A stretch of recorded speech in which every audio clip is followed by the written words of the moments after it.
safe hands. Mute everything in my possession. I want to welcome everybody to the Pulaski County School Board's June meeting.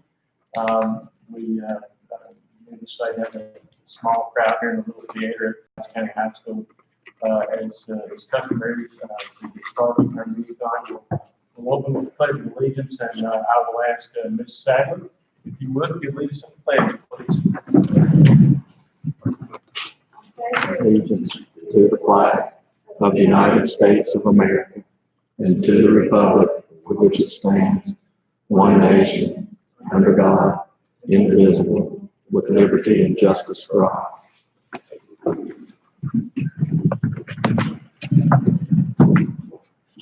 We'll start the meeting after seeing with recognition, and I'll turn it over to Dr. Sears. Thank you, Mr. Chairman. We are pleased this evening to virtually recognize our employees of the year, and of course, as with our teachers of the year, we will invite all these individuals back once social distancing guidelines allow for a formal recognition and a reception. First, for Chrysler Elementary, the employee of the year for Chrysler Elementary School was Tanya Quesenberry. Ms. Quesenberry is an outstanding paraprofessional who displays a consistently positive attitude and is extremely dedicated to our students and the entire CES community. Dublin Elementary, the employee of the year for Dublin Elementary School was Leanne Owen. Ms. Owen is a paraprofessional who is enthusiastic about her job and works diligently to ensure that all students are receiving support and care. For Pulaski Elementary, the employee of the year for Pulaski Elementary School was Marcia Pack. Mrs. Pack is the administrative assistant at PES who has over 38 years of experience in the school division. Like most administrative assistants, Mrs. Pack is the brains and heart of the school. She keeps everything running smoothly and is incredibly good at eliminating the chaos that can sometimes consume a school day. Riverlawn Elementary. The employee of the year for Riverlawn Elementary School was Darlene Dalton, cafeteria manager. Ms. Dalton makes sure that all students are fed and well taken care of during the school day. In addition to her duties, she often volunteers her free time to assist in other school activities. RES is fortunate to have her. Snowville Elementary. The employee of the year for Snowville Elementary School is Olivia Pfizer, cafeteria manager. Ms. Pfizer has worked for PCPS for 22 years and is dedicated to making sure that no student leaves school hungry. She is a team player, great in a crisis, and we're proud to have her represent SES this year. Dublin Middle School. The employee of the year for Dublin Middle School was Kim Johnson, the school nurse. Ms. Johnson develops positive relationships with students and parents, as well as keeping the school's faculty and staff updated on medical concerns and trainings. She truly goes above and beyond on a daily basis. Pulaski Middle School. The employee of the year for Pulaski Middle School was Tina Blevins. Ms. Blevins is a head custodian who takes pride in our school, works endless hours, always goes above and beyond in performing her job duties, and builds great relationships with everyone she meets. PMS is fortunate to have her as part of its team. Pulaski County High School. The employee of the year for Pulaski County High School was Mrs. Lori Phillips, administrative assistant. Mrs. Phillips is patient, friendly, and always willing to help out our students and parents who seem to genuinely appreciate her kindness. CTE Center. The employee of the year for the CTE Center is Mr. Clyde Prim. Mr. Prim is excellent at his job, always friendly, and takes enormous pride in his work. We consider ourselves extremely fortunate to have him at the CTE Center. Our bus driver of the year. The Pulaski County Public Schools bus driver of the year is Mr. John Robinson. Mr. Robinson is an exceptional bus driver who's consistent, pleasant, and genuinely cares about our kids. The students on Bus 83 get to start and end their day on a positive note thanks to the efforts of Mr. Robinson. We are proud to have him as our bus driver of the year. And finally, our employees of the year. This year, Pulaski County Public Schools would like to recognize all of the men and women who worked on the COVID shutdown food crew as our employees of the year for 2019-2020. Each of these cafeteria staff, custodians, maintenance personnel, paraprofessionals, and bus drivers worked incredibly hard through uncertain and stressful times to provide 129,852 meals to the children in Pulaski County during the shutdown of schools. Their positive attitudes and dedication to our students during this time was inspiring. They are excellent examples of what is great about Pulaski County Public Schools. So congratulations and thank you to all of the folks who worked on the food crew. I think they deserve applause.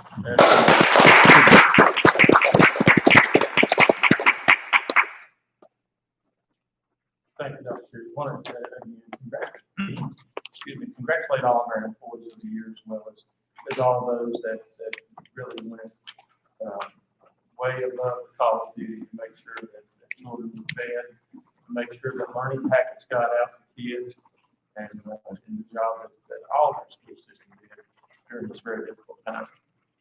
Brings us to our next recognition, and that's the DAR award. Yes, and ordinarily this award is presented at each elementary school's 5th grade promotion ceremony. But this is one of the more prestigious awards that is given out in the community. So we did want to take the time to acknowledge the students who had received it from each elementary school this year. And like our employees of the year, they will be invited back at a later meeting for a formal recognition. But the Daughters of the American Revolution Good Citizens Award is intended to encourage and reward the qualities of good citizenship. The award recognizes and rewards an individual who possesses the qualities of dependability, service, leadership, and patriotism in their home, school, and community. And this year's recipients are from Chrysler Elementary, Tasha Robinson. Chrysler Elementary School proudly presents Tasha Robinson with the DAR Award. This award is given to the student who consistently demonstrates the qualities of dependability, service, leadership, and patriotism in their home, schools, and communities. Within the school, Tasha shows leadership in group activities, and is a conscientious student who strives to do his best at every given task. Outside of school, Tasha is involved in the community by giving time to Pulaski County High School Theater Department. Through the audition process, he has been awarded many roles in theater productions. Tasha is a student who serves as a role model to his peers and is a conscientious student who will go far in whatever future endeavors he undertakes. We are very proud of the outstanding young man and a good citizen that he is every day. Dublin Elementary School, Danny Carroll. Dublin Elementary School's DAR Citizen for the Year is Danny Carroll. The tenets of the DAR Award are dependability, service, and leadership and patriotism. Danny demonstrates each of these qualities every day as she works with her classmates to make DES a better place. Danny is kind to everyone. Students know that they can depend on her for a sympathetic ear and a kind word.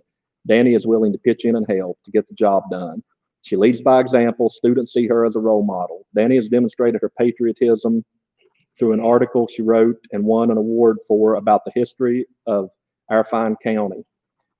Danny is and will continue to be an example of which the members of the Daughters of the American Revolution can be proud. Pulaski Elementary School, Donald Quesenberry. Pulaski Elementary School is proud to announce that Donald Quesenberry is the 2019-2020 recipient of the DAR Award. Donald is friendly and courteous to everyone he meets. Teachers describe him as very polite and generous student. Donald is quick to help those in need, and he is always smiling. He even assists younger students on a regular basis. He is always receptive to teacher demands and always tries his best. Donald is truly someone who gets along with everyone at PES. His parents are Donald and April Quesenberry.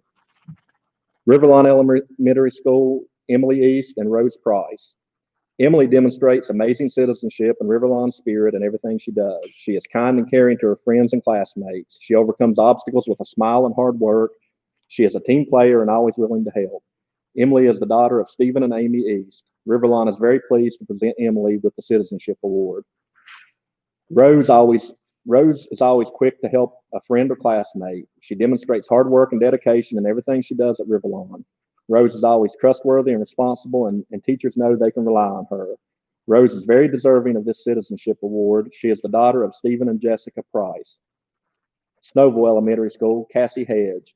The student that was chosen for this award is dedicated to someone who consistently demonstrates the qualities of good citizenship. She is dependable, is a great helper in the classroom, and sets a great example for other students through her kindness to others and her conscientious work habits. The Daughters of the American Revolution Good Citizenship Award for 2019-2020 school year is Cassidy Hedge. So we'd like to congratulate all 6 of those Citizenship Award winners.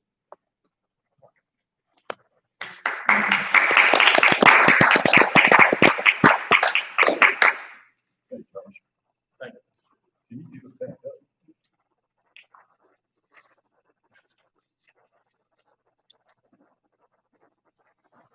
brings us to recognition of citizens. This time, Dr. Shears, you can check, see if we have any comments from citizens like to be recognized this evening. We do not, Mr. Chairman. If not, we'll move right along. That brings us to approval of minutes. Earlier today, the board received copies of minutes from our May 4th regular meeting. At this time, are there any corrections or comments concerning the May 4th regular meeting? If there are none, is there a motion to approve the minutes of our regular meeting May 4th? Mr. Chairman, I'll make a motion to approve meetings of our regular meeting of May 4th. Is there a second? Second. Ms. Porter? Dr. Cash? Here. Ms. Golden? Here. Mr. Hurst? Yes. Mr. Vincent? Yes. Ms. Cox? Yes.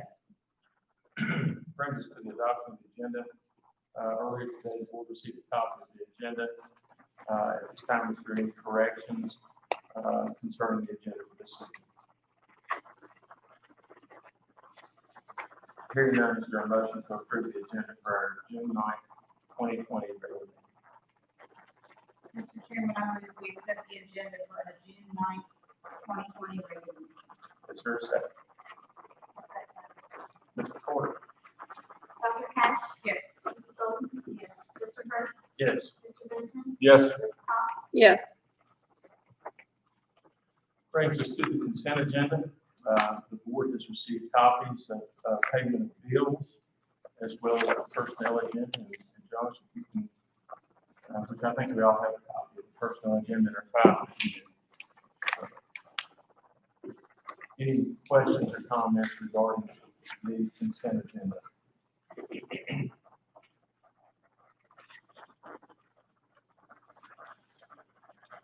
Hearing none, is there a motion to approve the consent agenda? Mr. Chairman, I'll move that we approve tonight's consent agenda. Is there a second? Second. Ms. Porter? Dr. Cash? Yes. Ms. Golden? Mr. Hurst? Yes. Mr. Vincent? Yes. Ms. Cox? Yes. That brings us to information items. Dr. Shears, I'll turn it back over to you. Thank you, Mr. Chairman. First up this evening, we have Dane from Skanska, who's here to provide an update on Pulaski County Middle School.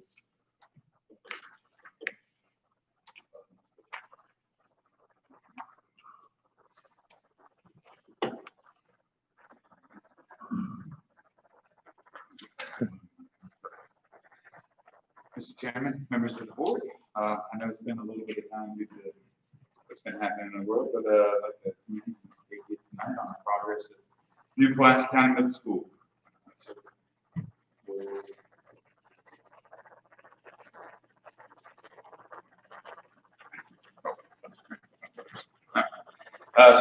For this, we'll touch on the construction update, the schedule, the budget, and some photographs. So for the early grading package, they are substantially complete. Branch Civil returned on site and began final seeding and applying. They're about to apply the infill conditioner. Also, there's some work on some of the ditches. They'll have to rework up. It's holding water in a few spots, but nothing critical, obviously. And then the final conversion of basin number 3, and we ought to say our goodbyes to Branch Civil on the early grading. For the general construction package, roofing for all areas are complete except for the 2 vestibules that go out to the back courtyards, which right now they're prepping those to get roofed, and then I'll complete all roofing for the building.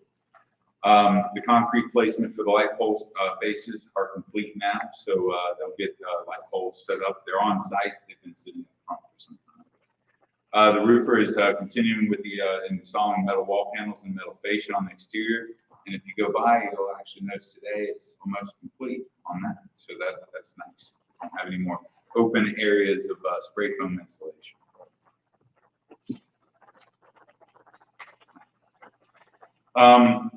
So the fiber for the building is progressing. That's where they've had the lane closures for. That's for citizens. They're almost down to Cooper Trail, so we'll be tied in here shortly. Working with Josh, we'll have the racks installed. Verizon was on site today. I walked with them, so we'll get a phone line into there very soon also.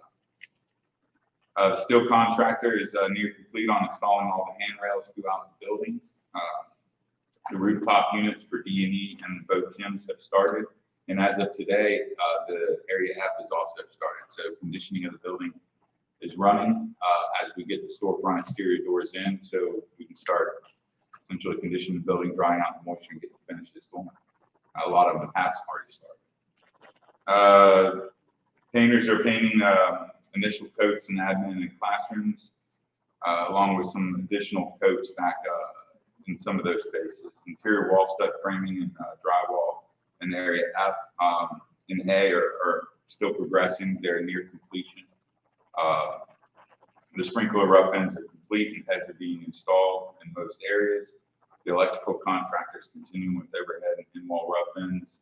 Site power and lighting is progressing with the site lights there. Mechanical contractors installing ductwork in A, B, and F, near completion in those. The VCT is continuing through the classroom wings as of today.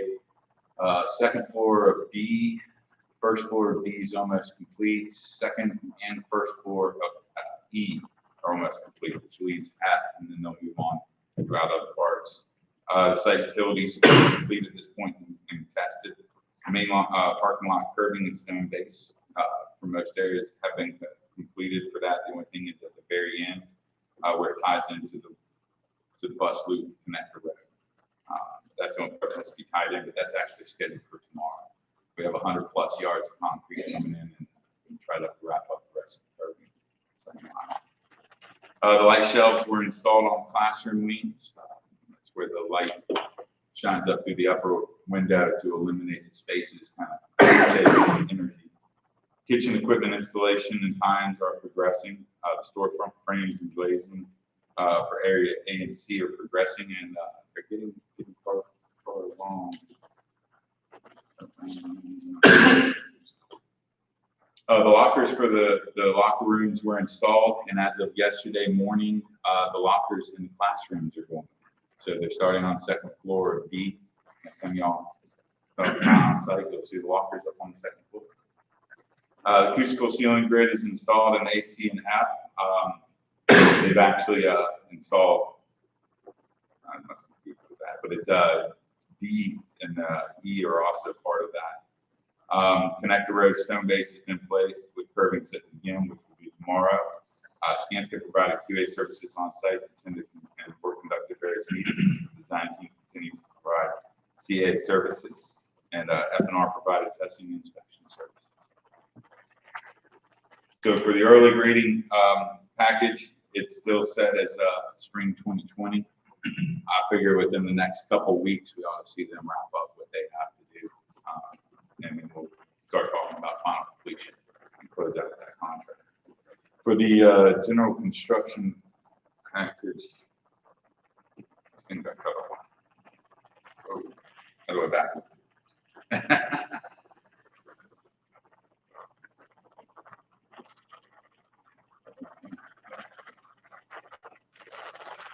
Well, if you can see the bottom half of this, I don't know what happened. It's substantial for the general construction package is still July. And that is per the most recent schedule that Branch Bills turned over to us 2 weeks ago.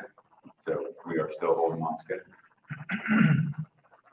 The total project budget is still at $46,888,376, and the development of FF&E scope and budget continues.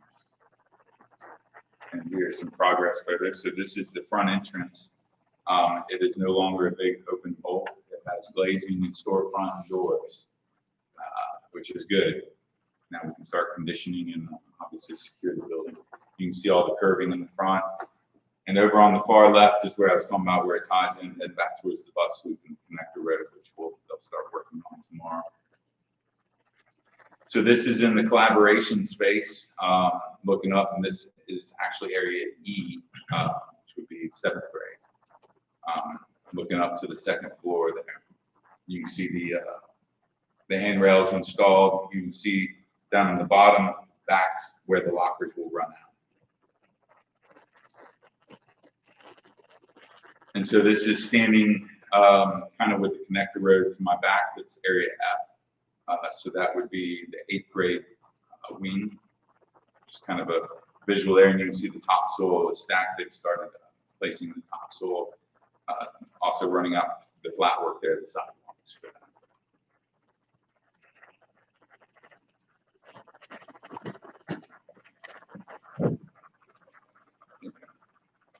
So that's on 2nd floor. As you can see, the finishes are continuing. Obviously, the VCT, where each one of the yellow stripes is where the bank of lockers will come out. And the doors for the classrooms arrived yesterday on site also. So the doors will start being hung on site.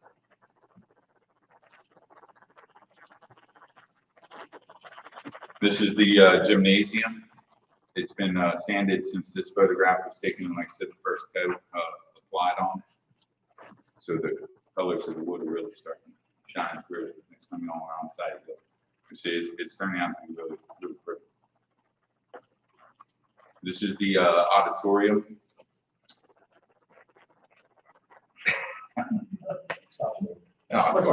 Yeah. You can see finishes are running with it. So the rest of the grid, as you can see up the top corner where it kind of stops there, the rest of that has been run out since.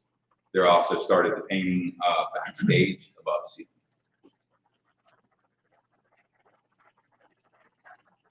And this is the kitchen here.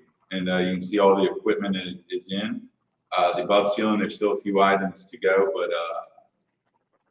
inspections have already been done by the building official and by myself, some comments there.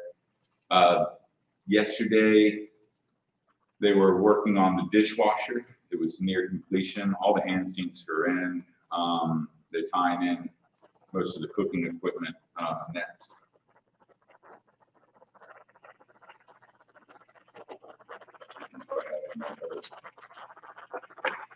How do I tell this thing?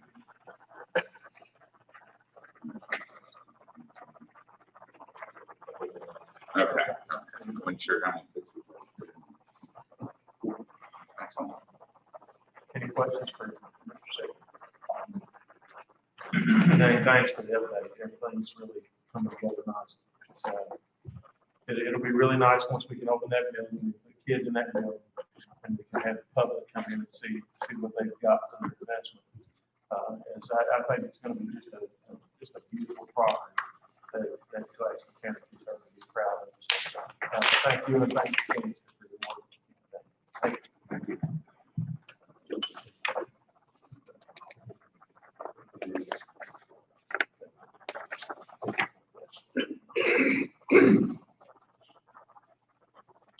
Okay, next on the agenda is our budget analysis. Mr. Staff. Thank you, Dr. Sears, Mr. Chairman, and members of the school board. Just wanted to provide you with a brief budget analysis for this point in the year, which, of course, we only have one more month left in the fiscal year. This is kind of one of the strangest budgets I've ever been a part of in terms of how things are turning out, especially in comparison to next year. On the revenue side, basic aid payments are actually very good. We're ahead of budget now because of their final average daily membership was close to 100 students, more than what we had budgeted. So that's a great thing. As a result, we're going to be receiving about $368,000 more dollars in basic state aid than we would otherwise. However, our state sales tax payments are slightly ahead of budget, although we do know or expect that this will drop in June because this is based on April sales tax collections. One more note on that is we have now our supplemental per pupil lottery money is now basically being cut off. So our payment, we were told this would happen due to lottery collections being down close to 30%. So they basically paid out all they're going to pay to us in that supplemental lottery money. So that's another revenue account that we'll see a decrease. Obviously, we can deal with that for a month's time, but it's just going to continue at least into the first few months of the next fiscal year. We'll have to watch those revenue line items in particular. All of our major expenditure categories are under budget for this point in the year. The projected county general fund transfer for May was $1,111,065. That leaves $3,589,764 available for the remainder of the fiscal year. Just to give you a comparison, by this point last year, we had roughly about $2.1 million. That kind of shows you the difference in basically stopping a lot of our operations, the difference that is made. That is not, however, an indication of what what our carryover amount will be. We are, for one thing, many annual contracts and things that we, renewals and things for technology contracts, and that kind of thing, they all come due in June, much of them anyway. So June is always a busy month regardless in terms of payments. However, one of the things we've been doing in an eye to continue to build a contingency for next year's budget is and I've encouraged department heads and principals to use their money to try to basically stock up on things that we would normally be spending money on for next year. In other words, copy paper, instructional supplies, things of that nature, janitorial supplies. We're also going ahead, we've had a discussion and we're going ahead and purchasing our school buses, basically next year's school buses out of this year's money. And that will create about $500,000 in contingency for next year's budget as well. So figure that with what we have already budgeted, we're approaching about $900,000 in basically unallocated budget contingency to try to deal with the revenue losses for next year. So that's kind of how we're trying to play both this year's situation and prepare for next year's situation at the same time. I do expect the carryover will still be higher than our average. Average is about 400,000, but I didn't want you to look at that number and think, oh, we're going to finish with that, because that's not really realistic. So the one other point to make, I was Kathleen and I talked about this. I'm just amazed still at what our school cafeteria fund has done, and that's just a testament to her leadership in not only providing the meals that we discussed earlier in the community, and actually provide much better meals than many of the other school divisions around us did. They did a lot of the prepackaged stuff, and we definitely wanted fresh food, but also utilize the stock. If we'd gone the prepackaged route, then basically that would have left a lot of our inventory unused. And she made an effort to make sure we used up that inventory, so we were getting a higher federal meal reimbursement at the same time our food costs were, just a fraction of what they normally were. So our school cafeteria fund balance is really it's remarkable how well it's done. So I just want to thank Kathleen again for that, because I originally thought this was going to be a real challenge to deal with, and it turned out to be a blessing. I'll be happy to answer any questions you may have. Thank you, Mr. Stafford. Thank you. Okay, next is our operations update, Mr. Stafford. I assume you're filling in for Jess again? Well, I am, but I think he was not able to. Okay. One, so No outstanding work orders. I think our focus is now. I will say that we are gearing up for moving. Yes. Into the middle school. I think I was talking to Matt Jackson today, and I believe it's not next week, but the week after of this month that they're going to begin with bringing all of the everything that's packed up on the second floors of both middle schools down to the first floor, which is a pretty big deal actually. And then trying to stage the first floor for best at how we'll move into the classroom wing. So that's already begun. Yeah. 2 years goes by pretty quick. Yeah. It's crazy, hard to believe.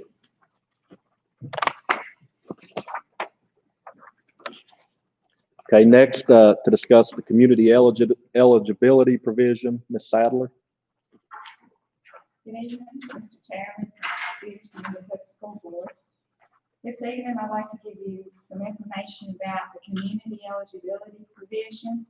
As you know, 6 of our 8 schools have already we've been doing community eligibility now for several years and found that it has been very financially feasible for us, and our participation of our students has been better under community eligibility. So at this point in time, with the merger of the 2 middle schools, I've been working on the percentages of the identified students that we have now, and I feel very strongly now that we're at the place that it would be a good move for us to go ahead and approve the Pulaski County Middle School and our high school, which would mean that all of our students in our district would receive meals at no cost. So originally when the CEP provision came about, there was bullet points about the advantages, and I found that those were true. You know, there's no meal application. And the one thing I like about community eligibility, it makes the playing field level. So all students basically feel the same about getting meals at school. They don't have that stigma attached to being free or reduced eligible, which we try our best to make all students feel the same, but that does remain. So CEP does take that out. And then also when you're a CEP division, it opens up opportunity to have supper programs where all the students can participate in that if there's enrichment activities at the schools. And our supper program, it was beginning to really thrive until COVID hit, but you know, it is what it is, but it was beginning to, we were starting to see some real benefits of those programs. But, you know, with our meal program that we've had, we've also saw benefits from that. And we've had the heartwarming experience of seeing parents come through and get these meals for their kids, which is what this is all about. And so,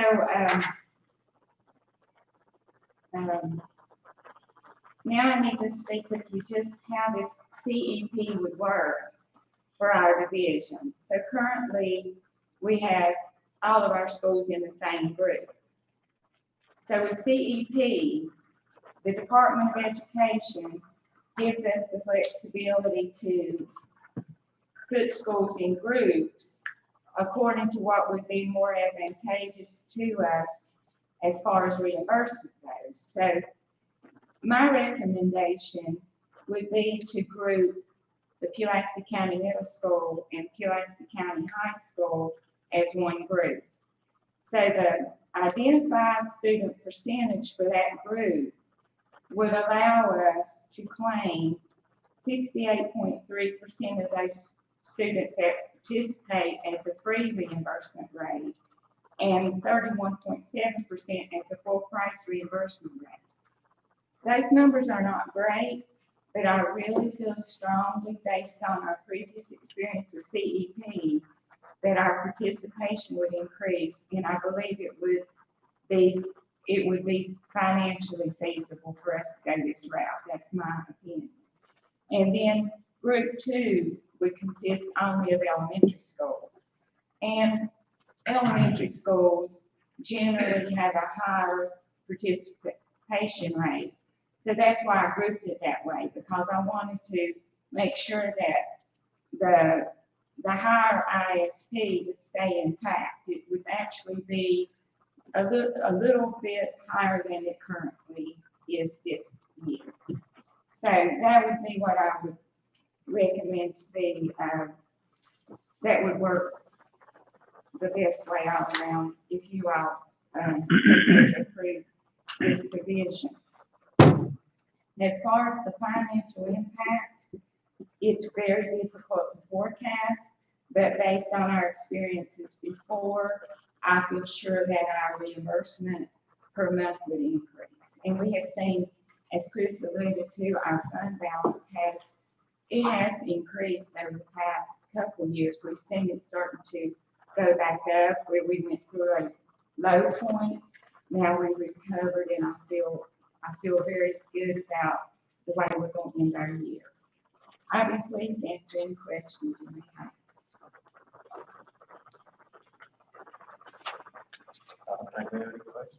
I do need to say that the application for CEP due to COVID, they did give us an extension, and it is due on July 31st. So I just wanted to note that that's coming up. We'll bring it to the action item next month. Okay. Does that give you enough time? It should, yes. Thank you. Thank you.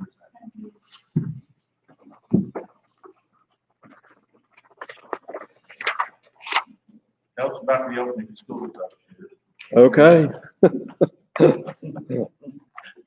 Hang on to your hat. Okay, Mr. Chairman. First, Josh, I might need a tutorial on this thing. How do you get it to go to the next one?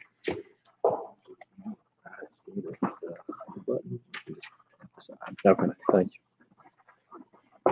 Okay, I don't know how many of our board members had a chance to listen to the governor's announcement today, but he announced that we will be opening either in phase 2 or phase 3, and gave some of the guidelines as to what each of those phases would mean for the opening of school. So this is where we currently stand within Pulaski County Public Schools. Our objectives in the coming weeks will be to develop a plan for reopening in phase 2 that incorporates appropriate health and safety guidelines, transportation with social distancing, instructional programming, assessments, and additional services for students. Second objective is the same thing for phase 3.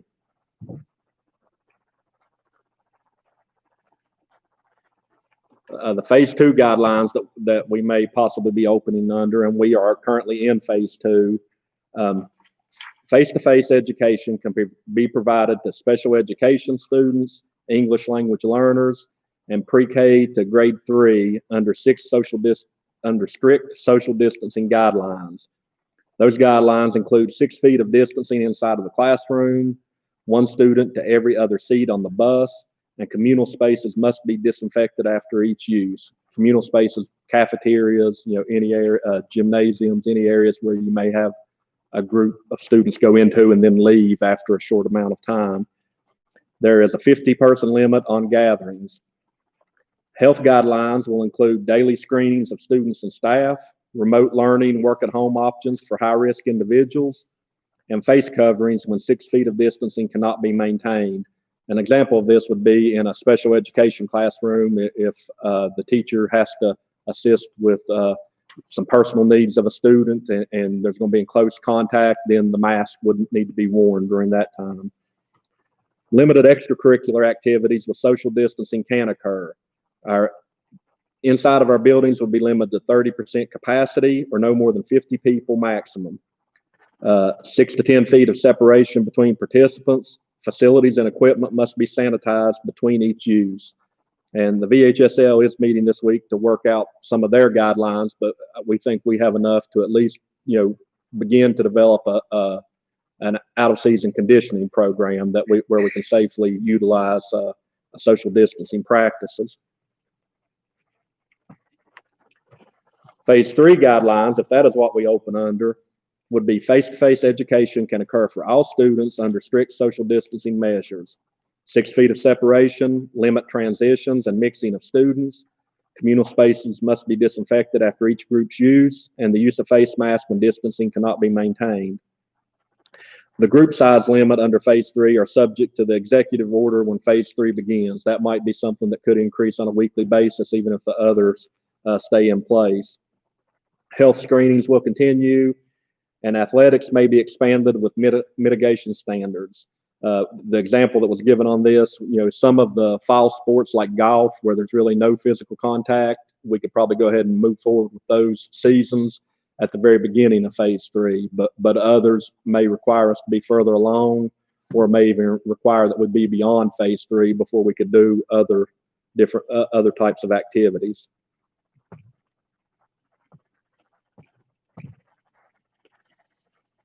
Okay, Pulaski County Public Schools has formed a reopening task force, and this task force will consist of 2 teams of stakeholders to provide feedback to our coordinators and directors regarding the phase 2 and phase 3 plans. And on each of these teams, we have 2 school board members, we have administrators from elementary, middle, and high school, we have teachers from elementary, middle, and high school, we have a special ed teacher, we have a parent, and we have a student representative on each of those groups to provide feedback to the different directors as they start putting together the elements of this plan. The task force teams will begin meeting on Friday, June 12th, 2020. Both plans will be submitted to the Pulaski County School Board for approval at the regular meeting on July 14th, 2020. The health plan, the health portion of reopening school has to be submitted to VDOE by July 15th. The instructional plan 15 days prior to the start of the next school year. So if we run into any speed bumps on the instructional side of things, we could extend that and still meet that deadline with our August meeting, since we have a late start to the next school year. But right now our objective is to have both plans for both phases to present to the school board at the next meeting. This is a schedule of task force meetings. As you can see, we've got a meeting Friday, Monday, Wednesday, and then next Friday. We'll try to get as much feedback as we can over the next week, and then that will give each of our coordinators and directors a couple weeks to try to put the plan together, and then we'll call the full task force back together to present the full plan before the copy is sent to the full school board. But the things that we will be discussing: technology needs, distance learning, health screening, safety precautions, course offerings and schedules, transportation, custodial services and meals, social distancing practices, assessment measures. Part of our plan will have to be to determine how much of a learning gap students have because of the shutdown from this semester. So we'll have to figure out what assessments we can utilize to determine that. Mental health and counseling and special education services.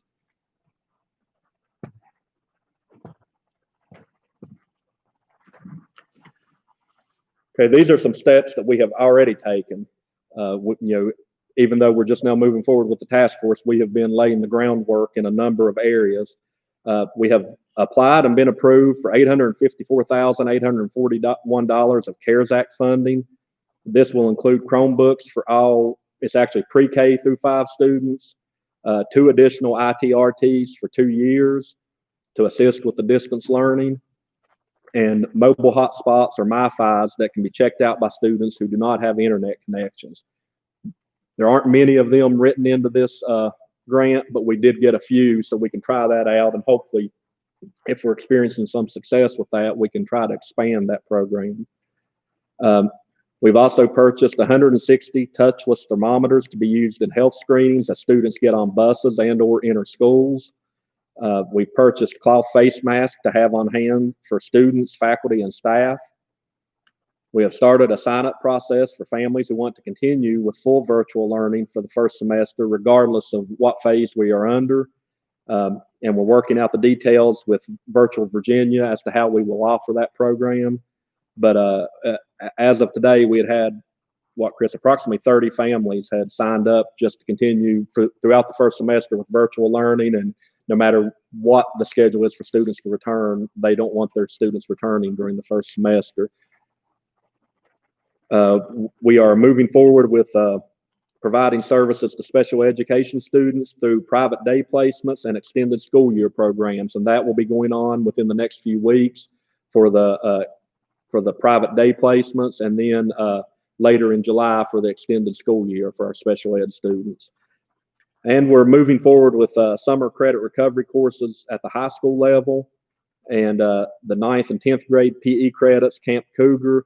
We don't know what that will look like yet. It will be very difficult to hold traditional Camp Cougar program, but we are still hoping that the students who register for it and want to go through a blended instruction, or maybe it may have to all be online, depending on what we can work out, that those students can still get their health and PE 9 and 10 credit during the summer, which frees them up for another elective during the year.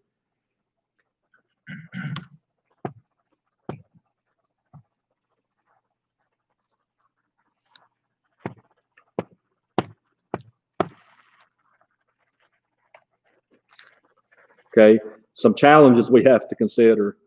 Scheduling students for transportation, because buses will be limited to 11 students at a time. Other types of mitigation might be acceptable to increase the number. You know, the example is given, you might be able to require that everyone wear a mask and put one student per seat, but they suggested we work that out with our insurance companies, because that is not the guidance that's been provided by the state, and we would be assuming all risk if we go against any guidance that's provided by the state. Other challenges: utilizing appropriate social distancing measures for younger students. You know, keeping pre-K 6 feet apart during the day will be a challenge for anyone. Providing distance learning to in all homes without internet access is going to be a challenge that we'll have to try to overcome. How to offer CTE and lab and shop courses on an intermittent attendance schedule. If they only come in 1 day a week or only come in every other day, how can they get the required hours in to earn the CTE certification that a student may be working on? Scheduling recovery time for all students to have access to curricula that was not covered during the final school year. We're going to have to take a look at our school calendar and figure out what we can do to build in extra time next year to make sure we devote days to covering material that would have been covered during the final 9 weeks of this year. And that'll be something we tackle in the coming weeks as well. Childcare for faculty and staff members whose children will not be attending school each day. So if we're going to ask the teachers to come in every day and teach, but their kids can only go to school 1 or 2 days a week, you know, how will that work if childcare centers aren't open or there are no childcare options? You know, that is something we'll have to think through and see if we can help find solutions. And I did a survey of our faculty and staff, and we have approximately 135 school-age students who would need some type of childcare in this type of scenario. Reducing transitions at the secondary school. You know, we have 60-minute blocks at the middle school and 90-minute blocks at the high school, and then they change to another class. Well, under phase 3, that's discouraged. So how do we make that work for our high school students if they can't all get up at the same time and go to their next class? You know, it may be possible to come up with a transition plan, but it will take some thought, and it'll take a lot of input from the high school teachers and the folks here at the high school to figure out how we can make that work. The financial implications of a non-standard start would be a loss of enrollment. You know, school divisions are anticipating up to 20% loss of enrollment for families who do not want their kids to return under a blended instruction or full face-to-face instruction, which is why we decided to go ahead and get ahead of the curve and try to offer some type of virtual instruction for next year. So families who were uncertain, maybe they have a family member at home who has immune issues and they don't want the kid going in and out of the house, you know, on a daily basis. So we understand that, and we want to support those families the best we can, and we jumped on that quickly to make that option available. Other financial options are transportation costs if we have to end up running multiple bus routes during a day because we can only get 11 kids on a bus at a time. Athletic budgets minus football revenue. You know, football pays for everything, and if football is not held this year, how will that impact our other activities? How will that affect their operations? And the impact on food services. You know, we don't yet know what to expect if you only get kids in 1 day a week. You know, can we develop a program where we send them where they get 5 days worth of meals on that 1 day to take some home, or those things will have to be worked out. If not, then that's going to have a significant financial impact on our food services operations. And finally, providing professional development to teachers who have limited experience guiding online learning. Under phase 2, just about every student in the division will be receiving distance learning through with the use of a Chromebook. And we have a lot of elementary teachers who have not had experience working in Google Classroom or whatever platforms we can provide for them. So we will have to get our teachers trained in order to deliver that type of instruction. And just a few notes I made at the end in hindsight. This is probably going to be the busiest summer in the history of public education, because we're pretty much reinventing schools. It's nothing like this has ever been done before on a statewide basis, and it is a daunting and somewhat overwhelming task when you look at the scope of what we're going to be asking people to come up with in the next 2 to 3 weeks. Communication with families is going to be crucial once we have our plan developed and approved. We're going to have to have individual conversations with families. Things that we have to think through. Okay, if we can only bring you in 1 day a week and you have a 10th grader and a 1st grader, and your 10th grader babysits the 1st grader, but they have 2 separate last names, how can we make sure that those kids are in school on the same day and home on the same day? So there are a lot of logistics to work out, and a lot of procedures that are going to have to be put in place to try to make this work for our families. The phase 2 or phase 3 reopening will not allow for the social and emotional needs of students to be addressed as well as they would be under a traditional school opening. So that's something, we're going to have to really target students who need it on the 1 or 2 days a week that we get them into the building. If we can open in phase 3, we're going to have to target with those support services they receive and make them probably more intensive than what they would be when the students are in the school every day and we have eyes on them and can have conversations with them and monitor their progress more closely. And then the next step will be to plan for whatever transition is next.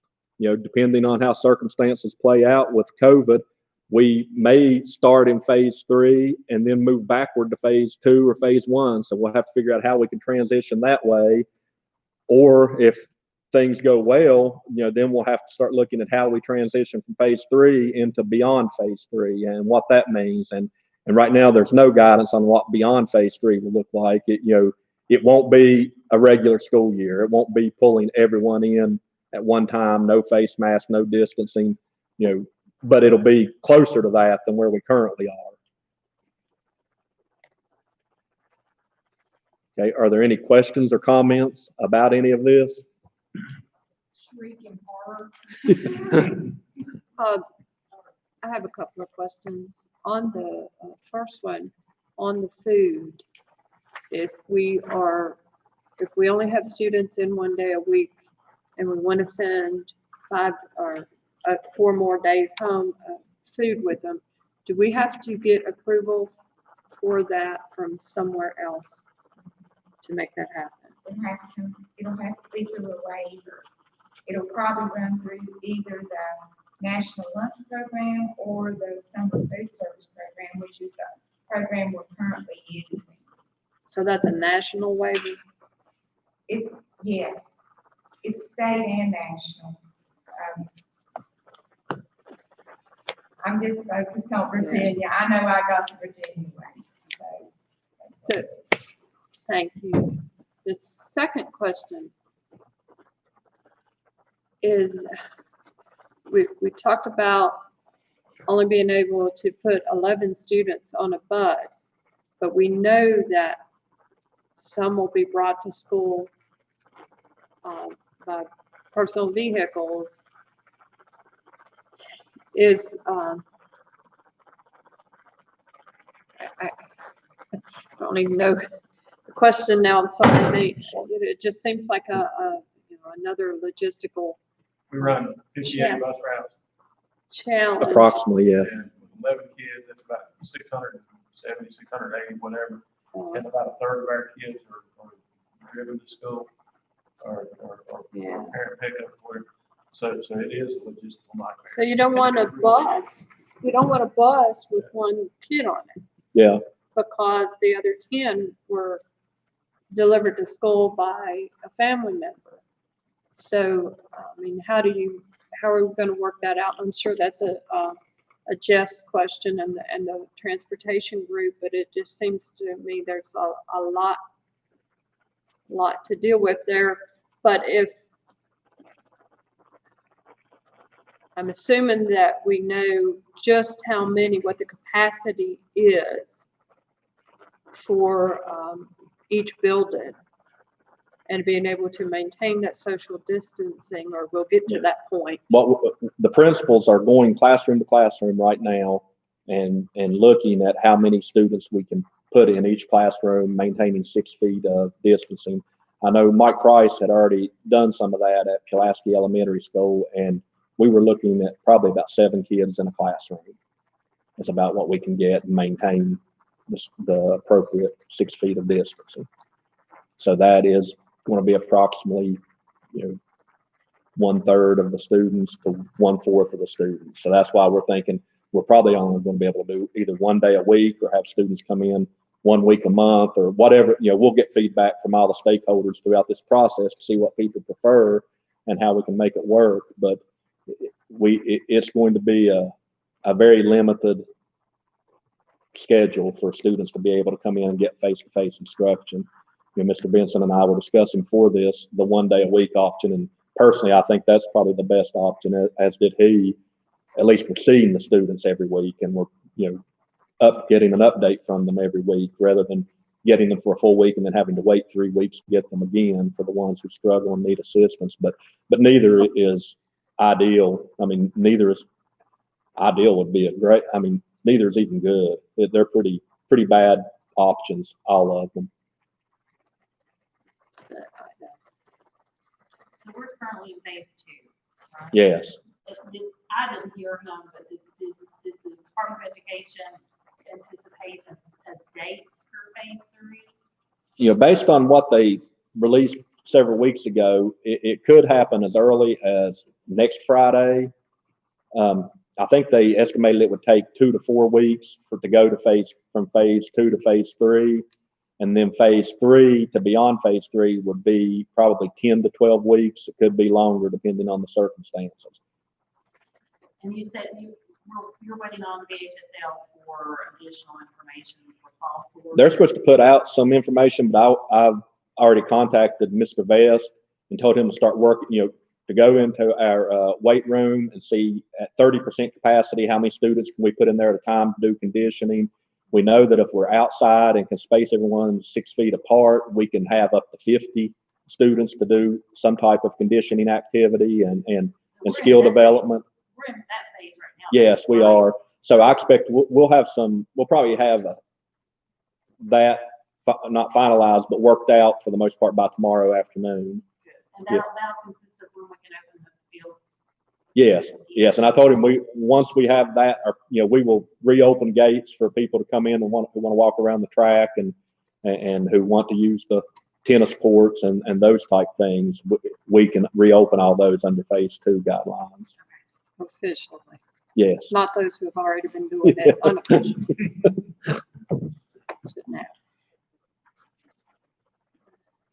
So, do we have the capacity for the cleaning that needs to be done? I think that we do, but we're including. That doesn't include me cleaning. Yeah, that we have to have a conversation about that. I believe we can make that work, but it might mean other things have to be let go for a period of time while we're in phase 2 and 3. And I guess I know there's not an answer yet to this question, but 135 kids that need childcare during the day, there is not a facility that will hold that No. anywhere. And probably all of them together would be challenging previously, prior to the distancing. That is definitely something that has to be worked out. Yeah. In non-traditional means. And I'm sure we have already been, everyone has been looking at this with you know, how do you make it work, not just using all the same ways of doing things, but I am hoping, as we've gone through all of these conversations, it is challenging, it's a struggle, it's frustrating. I can't say enough how appreciative of everyone working on this that I am. And I know it's created a lot of sleepless nights for many. But I feel like when we get through all of this, we will have worked out some really good practices for the future. Yeah. So I as much as this has been painful, I think that we'll have something afterwards that we can utilize. And I was thinking about that when you were saying one day a week of school. I thought, you know, back to my days of high school during the time that I really didn't want to go to school every day of the week, and it was like my wish. And just one day a week, and I thought, I'm glad I never got my wish. If this is what it meant, I'm glad I never got my wish. I would imagine there's a lot of folks that will be back in school right there. And I know there's a lot of parents, but it's, as a community, we get through this the same way we did at the end of the year. It's a community effort from our school system and some good people working in our school system. And I will say this, you are certainly earning your wages. I will certainly, we will never be able to pay you enough. I promise you that. This community will never be able to pay the folks in the county public schools what they deserve based on the work that they've done during this difficult time. With that, is there any other questions for Dr. Sears on this good news?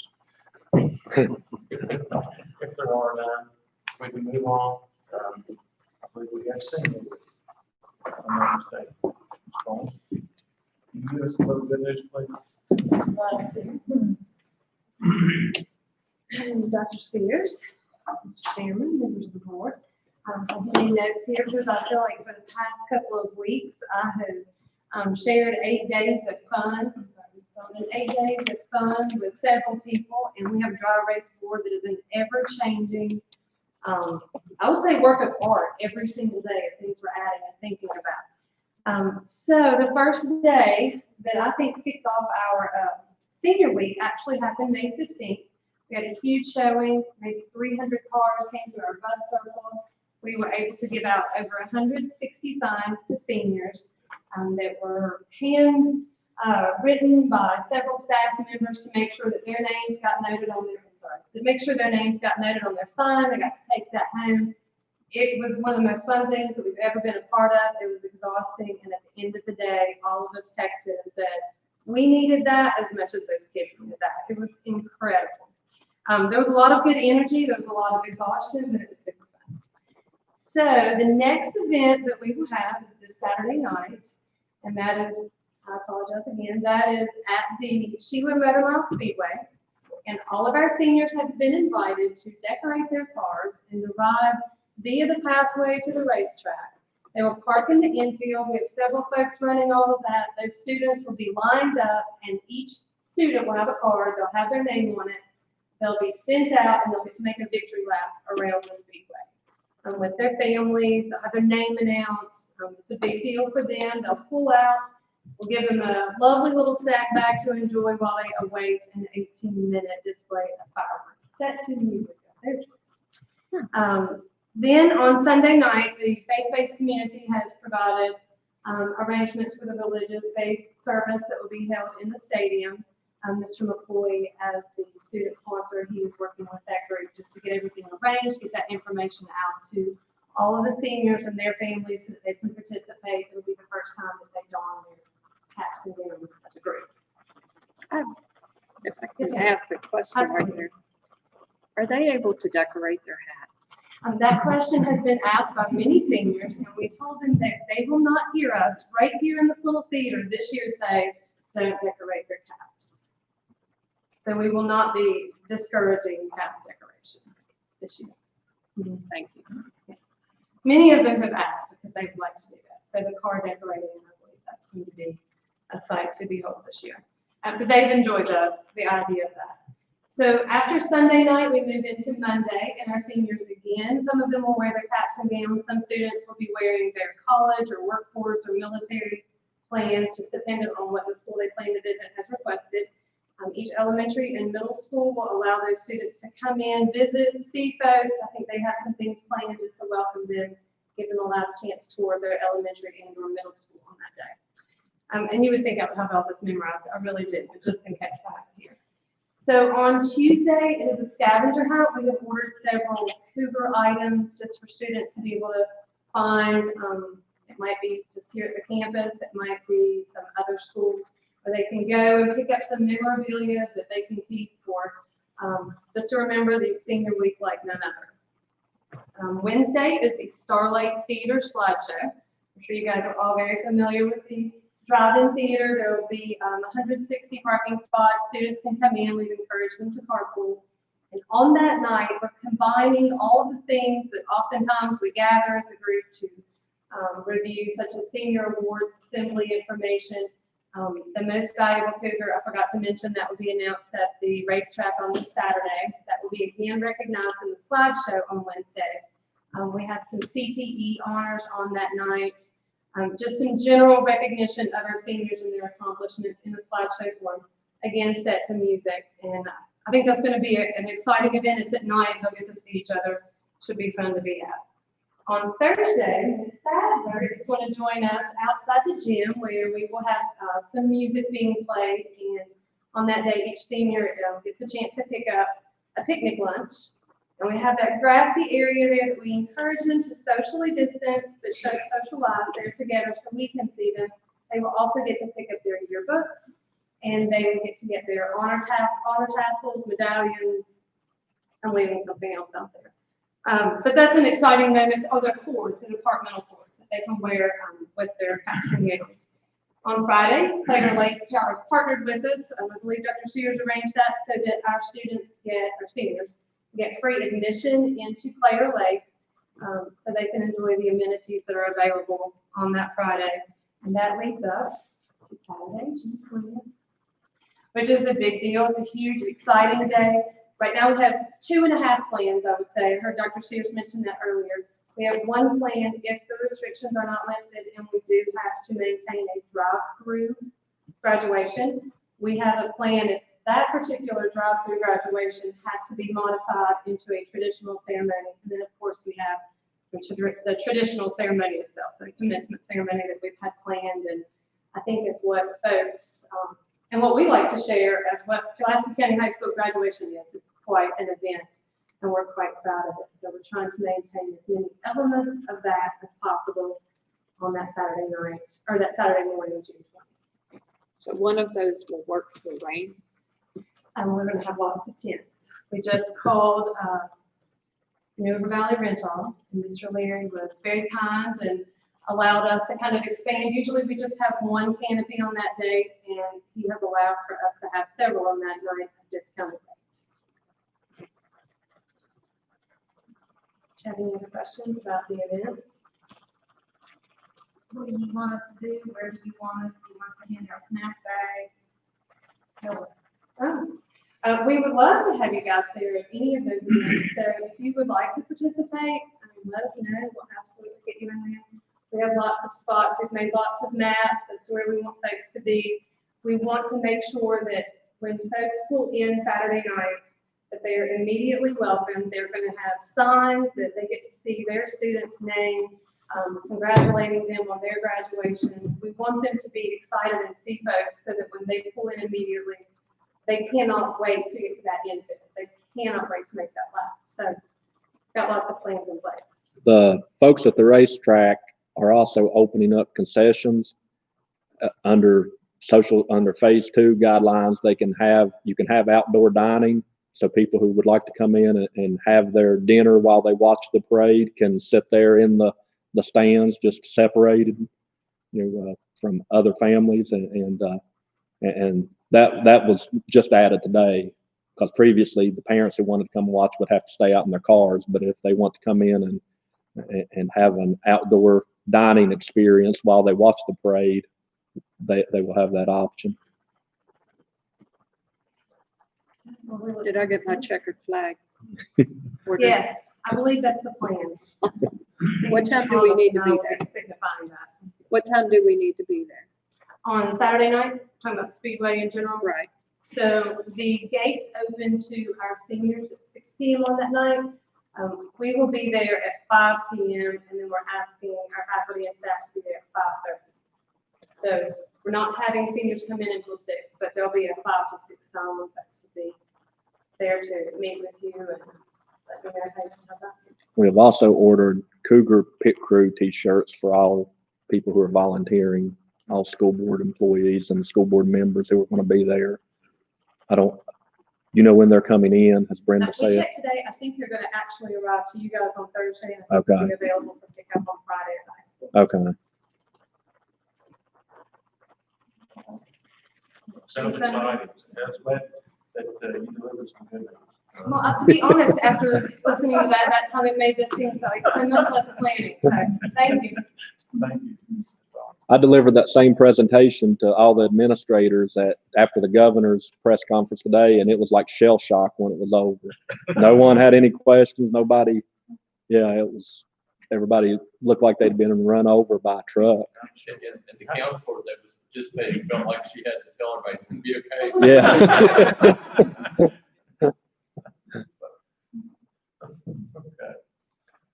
Brings us to action items. Dr. Trude, we're going to start on some VSBA policy revisions. Yes, Mr. Chairman, the board has received, I believe, I kind of got ahead of myself there. We did have calendar items. oh, sorry, Ms. Bowling got most of them. she did. Yes, the only thing in addition to that is on Tuesday, July 21st, there'll be a reopening public schools webinar. That's after everything has to be turned in. Yes.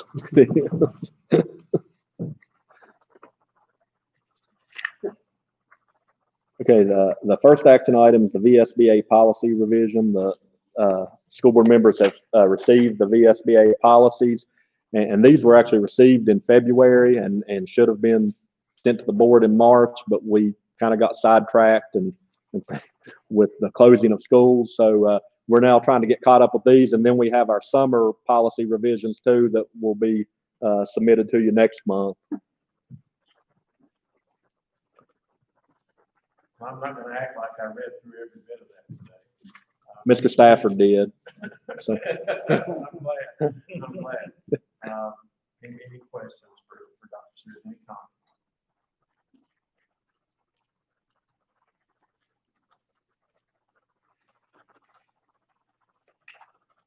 If there are none, is there a motion to approve the VSBA policy revisions?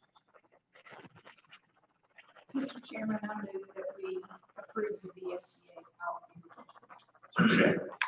That's it. Mr. Porter. Dr. Cash? Yes. Ms. Golden? Yes. Mr. Hurst? Yes. Mr. Benson? Yes. Ms. Cox? Yes. Brings us to our Title I Part A application for 2020-2021. Don't see Ms. Elmer. No, she's not here, but it is, and Mr. Stafford may be able to address more specific questions, but it's based on what carryover we're allowed to carry over and then what we will need to operate next year. The board had opportunities to review this earlier. They had obviously copies of this. Are there any questions or comments regarding it? Hearing none, is there a motion to approve the Title I Part A application as presented? Mr. Chairman, I'll move that we approve the Title I Part A 2020-2021 application. Is there a second? Second. Mr. Porter. Dr. Cash? Yes. Ms. Golden? Yes. Mr. Hurst? Yes. Mr. Benson? Yes. Ms. Cox? Yes. Brings us to Title II Part A application. Once again, the board's had an opportunity to review this application. Are there any comments or questions? Hearing none, is there a motion to approve the Title II Part A application for 2020-2021? Mr. Chairman, I move that we approve Title II Part A 2020-2021. Is there a a second? Second. Mr. Porter? Dr. Cash? Yes. Ms. Golden? Yes. Mr. Hurst? Yes. Mr. Benson? Yes. Ms. Cox? Yes.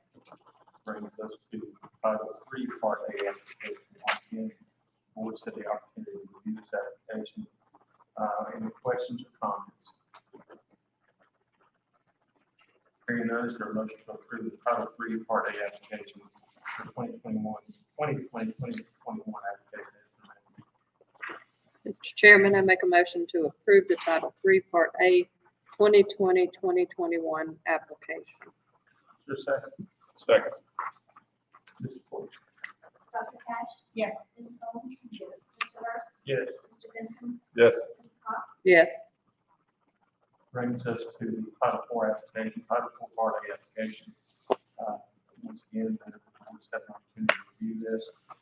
Any questions or comments? Hearing none, is there a motion to approve the Title IV Part A 2020-2021 application? Mr. Chairman, I move that we approve the Title IV Part A 2020-2021 application. For a second. Second. Mrs. Porter? Dr. Cash? Yes. Ms. Golden? Yes. Mr. Hurst? Yes. Mr. Benson? Yes. Ms. Cox? Yes. Okay. Brings us to item 6 on the agenda, and that's the amendment to the superintendent's contract. I'll speak to this. As you know, Dr. Shear's contract is tied, his pay increases are tied to instructional personnel increases each year. This year, we approved a 1% pay increase for instructional personnel, and that is the increase, of course, for the amendment for Dr. Shear's contract. We received a copy of the amendment earlier today. Any questions or comments regarding the amendment to the superintendent's contract?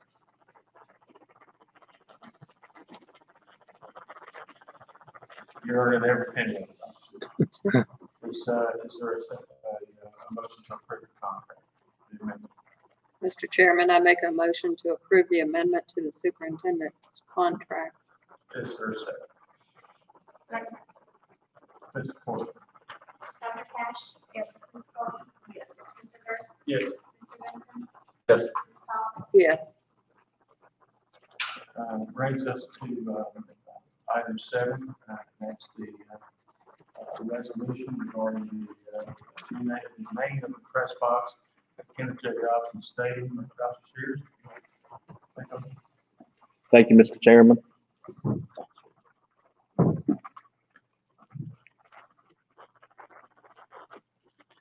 The resolution of the Pulaski County School Board recognizing and honoring the life of Dan Callahan.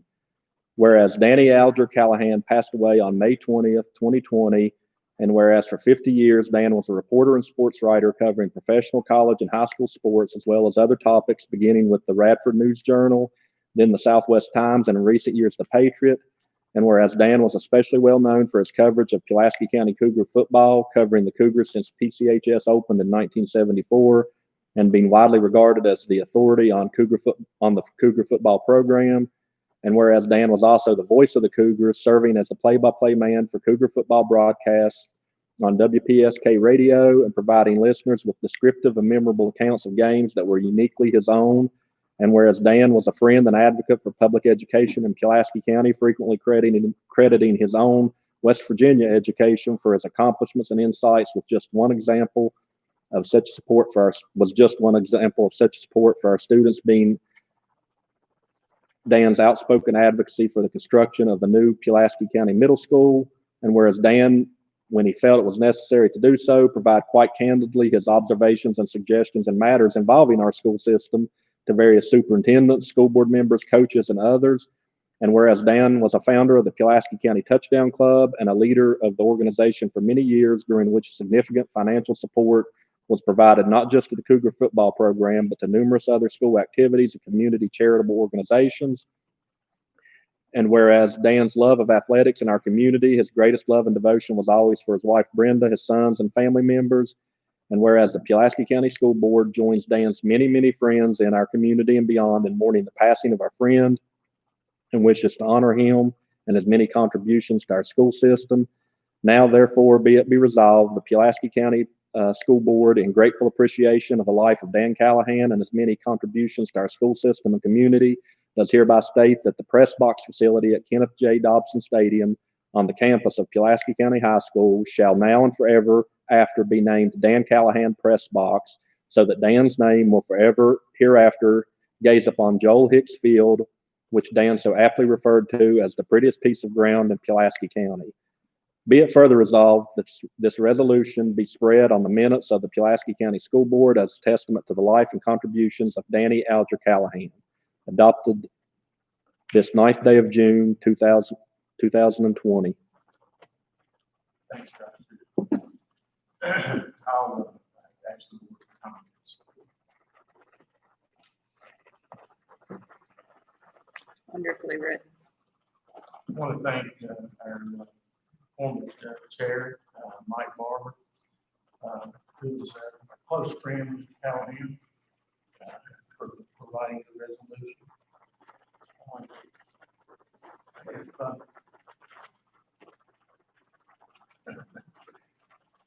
If I can hold it together here, I'll try to comment.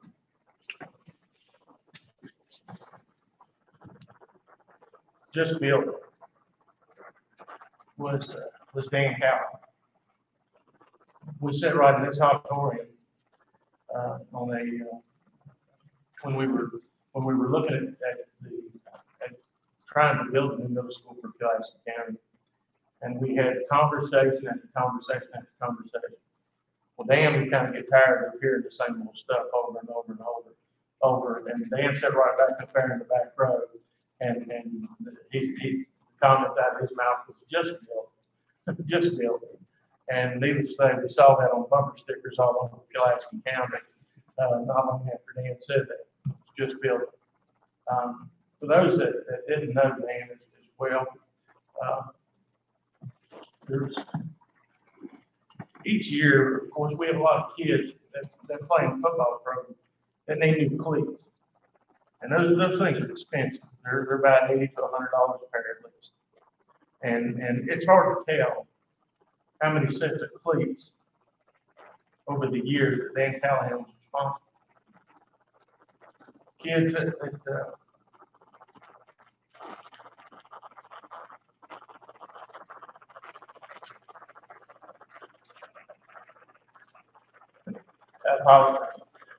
kids that their families may not have been able to afford.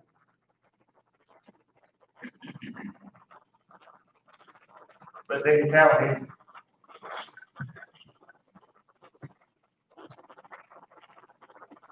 went out into the community and raised money.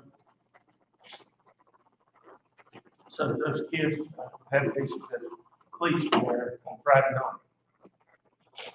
It's hard to tell how much money he raised and how much food that he brought into that field house, so the kids could, especially in summer workouts, could have food.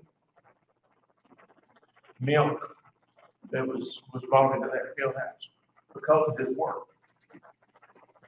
The thousands and thousands of dollars that he saved the school system over the years with his work through the Touchdown Club and the money that was raised to help out that program. And not only that program, but other programs within the school. The touchdown class each year, Dan Callahan would call other coaches from other schools and would help get everything put together for the touchdown class. Now, Dan was a great administrator. He would tell every one of us what we needed to do. So, and we all did whatever he told us to do, and it all seemed to come together. So, it's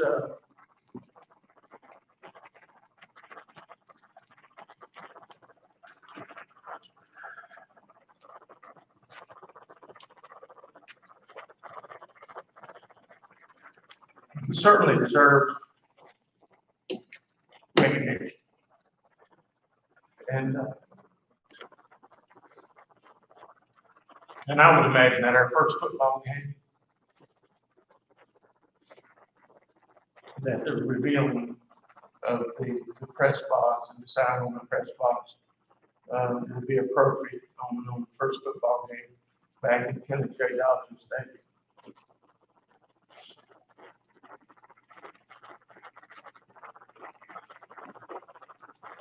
As a chair, I don't get to make a motion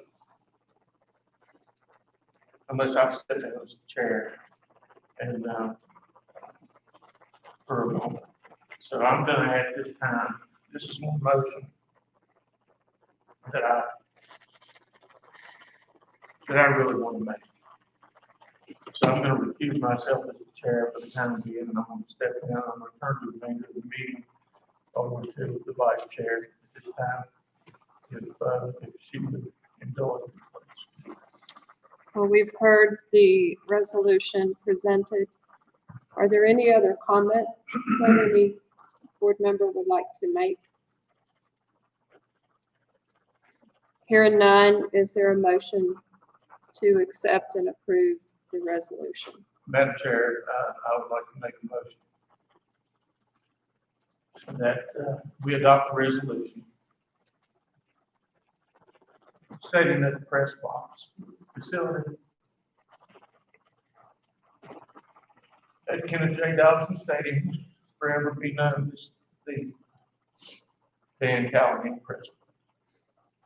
I have a motion. Is there a second? Second. Ms. Porter? Dr. Cash? Yes. Ms. Golden? Yes. Mr. Hurst? Yes. Mr. Benson? Yes. Ms. Cox? Yes. Motion carries.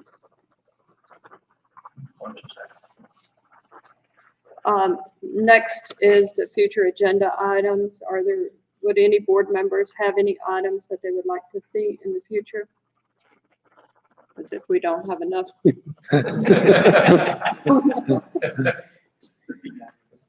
And recognition with citizens, there is another time for that. Do we have any? We do not. Thank you very much. With that, we will adjourn the meeting. Thank you all for being here.